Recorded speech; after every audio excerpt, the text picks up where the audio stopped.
Good morning students. आज हम लोग हिंदी पद साहित्य के इतिहास के बारे में अध्ययन करेंगे। हिंदी पद साहित्य के इतिहास को विद्वानों ने 4 भागों में बांटा है। पहला है आदिकाल, जिसे वीर गाथा काल भी कहा जाता है। इसका बच्चों सन जो है 743 से 1343 ईस्वी तक है, यानी 743 से 1343 ईस्वी तक। फिर दूसरा जो काल है वो है पूर्व मध्य काल, जिसे भक्ति काल के नाम से भी जाना जाता है। इसका सन है 1343 से 1643 ईस्वी तक। बच्चों यहाँ पे विक्रम संवत भी लिखा हुआ है। हम विक्रम संवत आप लोगों को नहीं बता रहे हैं। सन आप लोग याद रखिएगा, वो ज्यादा अच्छा रहेगा। दोनों याद करेंगे तो फिर आप मिक्स कर देंगे, इसीलिए केवल सन आप लर्न कीजिएगा। उत्तर मध्य काल, इसको रीतिकाल के नाम से भी जाना जाता है। ये इसका समय जो है वो सन 1643 से 1843 ईस्वी तक। फिर आधुनिक काल है, ये सन 1843 ईस्वी से आज तक। तो ये रहा पद साहित्य को जो मुख्यतः 4 भाग में बांटा गया, वो ये 4 काल हैं। इसमें केवल आप लोगों को रीतिकाल और आधुनिक काल का अध्ययन करना है। रीतिकाल 16वीं 17वीं शताब्दी तक इस देश में मुगल साम्राज्य पूर्णतः प्रतिष्ठित हो चुका था और वह अपने वैभव के शिखर पर था। जनजीवन भी सुख शांतिपूर्ण था और साधन संपन्न लोग राग रंग में डूबे हुए थे। साहित्य पर इस परिस्थिति का प्रभाव पड़ना स्वाभाविक था। फलस्वरूप जो कृष्ण और राधा भक्ति के आलंबन थे, वही अब श्रृंगार के आलंबन बन गए। यानी कि पहले जो है राधा और कृष्ण की का गान किया जाता था, कृष्ण की बाल लीलाओं का वर्णन किया जाता था, जो पहले कवि हुए। किंतु मुगल साम्राज्य में का जब उसकी प्रतिष्ठा हो गई, मुगल साम्राज्य स्थापित हो गया, तब फिर क्या हो गया, श्रृंगार रस की बालता होने लगी। और फिर उसके बाद क्या हुआ, देखिए, इसके अतिरिक्त एक और परिवर्तन आया।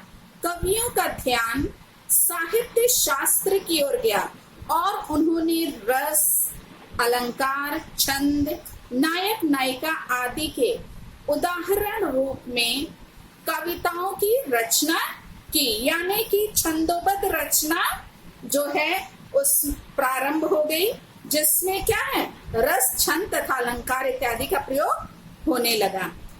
इस प्रकार की रचनाओं को रीति ग्रंथ या लक्षण ग्रंथ कहा जाता है। देखिए बच्चों, रीति ग्रंथ या लक्षण ग्रंथ कहा जाता है।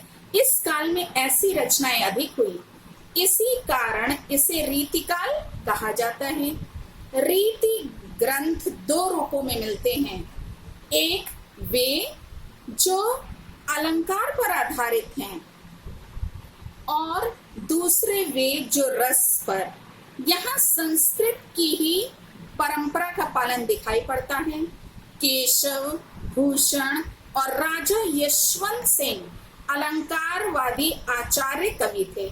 बच्चों देखिए, साहित्य में आपसे पूछा जाता है क्वेश्चन, जैसे पहला तो ये बन जाएगा कि रीतिकाल का समय बताइए, वो कितने सन से कितने सन तक था, तो ये हो जाएगा। दूसरा क्वेश्चन बनेगा जैसे कि रीतिकाल के प्रमुख कवियों का नाम बताइए, तो आप लोग केशव, भूषण और राजा यशवंत का नाम इसमें बता सकते हैं।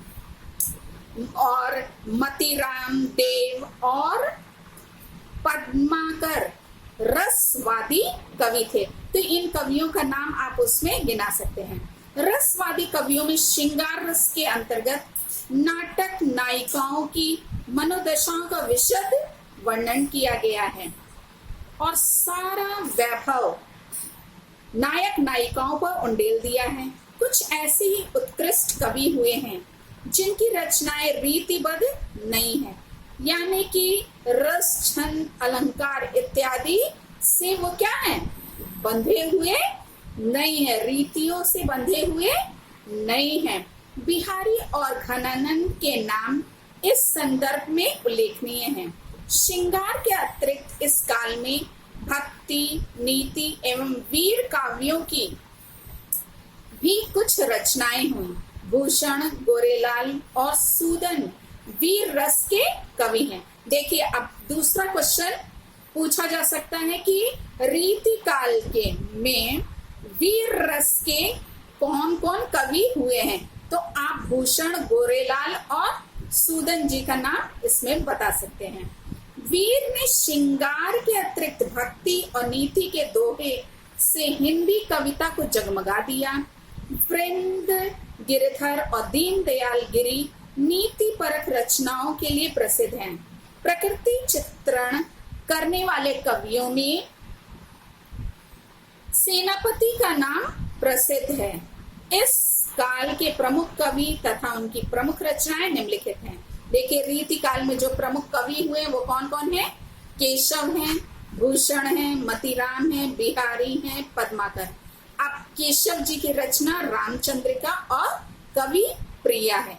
बच्चों, रचना ऐसे पूछा जाएगा जैसे रामचंद्रिका दे दिया और पूछेगा कि ये के कवि कौन है, तो आपको जब ये मालूम रहेगा उनकी रचना तभी आप बता पाएंगे कि केशव इसके रचनाकार हैं।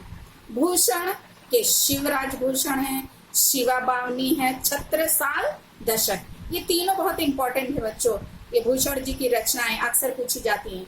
मतीराम जी की रचना है रसराज, ललित ललाम, सतसई, और बिहारी जी की सतसई है। पद्माकर की पद्माभरण है, जगद्विनोद है और गंगा लहरी है। रीति काल के कवि प्रायः राजाश्रय में रहते थे, यानी राजाओं के आश्रय में रहते थे। वो राजा के महलों में रहा करते थे, राजा की प्रशंसा किया करते थे। इसलिए इनकी रचनाओं में अपने आश्रयदाताओं की स्तुति और प्रशस्ति भी मिलती है।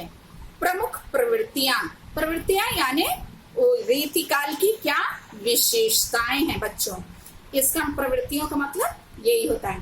तो यहाँ पे एक और क्वेश्चन बनता है कि रीति काल की प्रमुख प्रवृत्तियों किन्हीं 2 प्रवृत्तियों को लिखिए या 4 प्रवृत्तियों को लिखिए, ऐसे करके क्वेश्चन पूछा जाता है।